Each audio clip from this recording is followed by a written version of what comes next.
Insurance. Day after Rory wins the Masters, back-to-back 6th overall major, and one of 4 players all time to win back-to-back Masters titles. Greatest European golfer all time. And he was asked about that, and that does mean something to him, that moniker.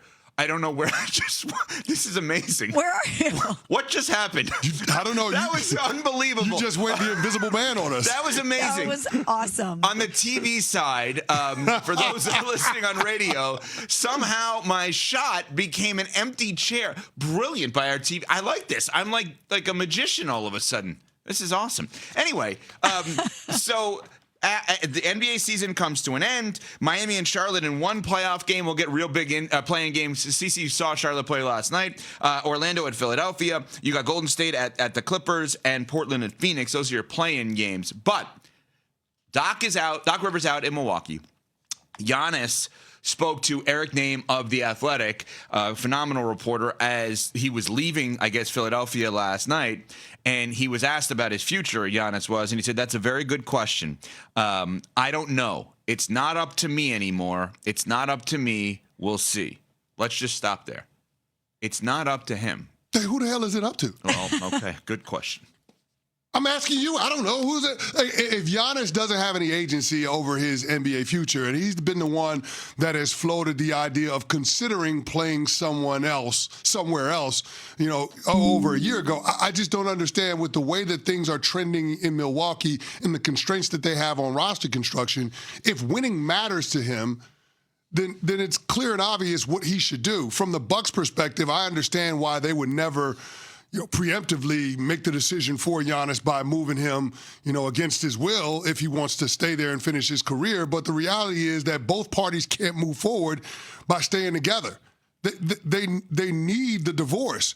They need to end things amicably and go their separate ways. But with Giannis being so ambiguous about his future and then punting or abdicating the responsibility that he has in terms of being able to steer his career where he wants to go in the twilight of his prime, I just think it puts a lot of unnecessary pressure on the Milwaukee Bucks in terms of how they navigate this offseason. Yeah, this whole will they or won't they, I'm fatigued by it. And I think a lot of other people are. I don't know how they come back together. We've seen crazier things in sports, but this has been brewing for some time. He has been vocal about his frustrations, even as recently as a couple days ago and up until the end of the season when he's talking about how he has no control over his playing time. I just think that this is the end of the road for these two parties. And for Giannis to say that he doesn't have any control in the situation or any power in the situation, I don't know who he expects to believe that, because I certainly don't. I think he's worked so hard to try to be the good guy, he may be becoming the bad guy. And that's unfortunate because he's not a bad guy in any way, shape, or form. Nobody is saying that. I mean, character-wise in the story, he was always the good guy. Is he right now? No, he's not the good guy. Is he turning heel? It's the Dark Knight theory. Die and be a hero, or live long enough to see yourself become the villain. That's what it is. He's staying in Milwaukee, and the fact that it's gone on so long and it's got so bad around him, a lot of people are looking at the common denominator, and it's Giannis. It's number 34.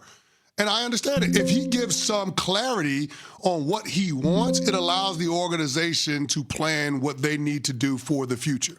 And in such a consequential offseason with such an important draft, knowing the assets that the Milwaukee Bucks have, there's a good chance that they could end up with a top half of the lottery draft pick. And that's consequential for this team, especially if they're going to have to reset with a new face of the franchise. I just wish that Giannis would tell them earlier in the offseason process so they can make informed decisions. Well, and that's interesting you brought up the lottery. So this is where, now that we know details with the season ending, so they get the lesser of their pick and New Orleans pick, okay? So it's impossible, or the worse, the lesser, whatever it is. Yeah, it's going to be a good pick. It's going to be a good pick, but it cannot be the number one overall pick. Yes. Now, to go further, not that we didn't know this or see this coming, but Miami and Golden State, two teams that have been mentioned for Giannis, are both 10 seeds, which means if they lose the play-in, they are then also in the lottery. So if those are two teams that still have a shot at Giannis, they may have a lottery pick. In order to get a deal done in and around the draft or include this year's draft pick, they would then be moving him before they would offer him a full max contract extension, because his whole thing is, well, I haven't been offered that yet. He's really smart. It's illegal to offer that within NBA rules. You can only offer that on October 1st. Yeah. So I don't know if I'm going to stay. I don't know if they'll offer me. You know they would offer you. He's a max contract player all day long. That's what it is. But maybe he's trying to make it where they don't want to offer him a max contract anymore. Maybe the Luka Doncic situation? Or Jimmy Butler. Maybe he's trying to burn the house down a little bit and say, I don't want to get to October. But why would you want to do that if Milwaukee's going to be a forever place for you? Yeah. Well, and if you don't want to be the bad guy. If that's going to be your home when it's all said and done, and everybody's going to identify that, because as you pointed out, Evan, he's the guy that built the Deer District. Yes. That exists because of Giannis. And it's a beautiful place. We were hosted there by ESPN Milwaukee. It's awesome. Like, that's his home. That's his sports home when his career is over with. When he goes into the Basketball Hall of Fame, it will be as a Milwaukee Buck no matter where he goes. And so you would think that there would be some reciprocity in terms of him wanting to do right by them as much as they want to do right by him. Also, if he doesn't want to be the bad guy, why would he take that route?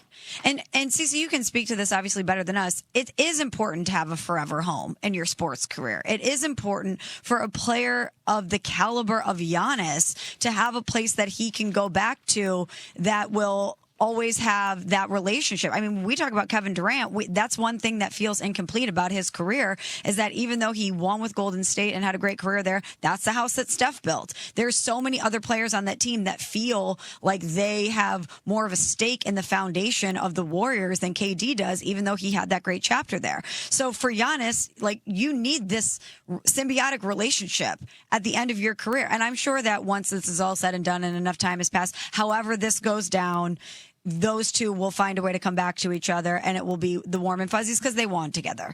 They reached the top of the mountain together. Giannis did a lot for the Bucks. The Bucks did a lot for Giannis. But right now, I don't think that he can exist in this gray area that he is trying to pin himself into. You can't not be the bad guy while also wanting to try to maneuver things behind the scenes so that you can get out. And he always constantly talks, too, about how communication is really important to him, that he's very big on communication. But it seems like this communication that we're seeing, or at least what we're getting, the breadcrumbs that we're getting through the media, it seems like he's being a bit passive aggressive. He needs to, if he is so big on communication, just be very clear and direct about what you want. And if it's not in Milwaukee, you need to let everybody know. Progressive NBA Snapshot. Save on commercial auto insurance from Progressive. Get a fast quote at progressivecommercial.com. Coming up, did one team in the NBA ask for it? We'll explain after I tell you about game day travel, bringing the excitement, which means Marriott, of course, the journey, the routine, the crew.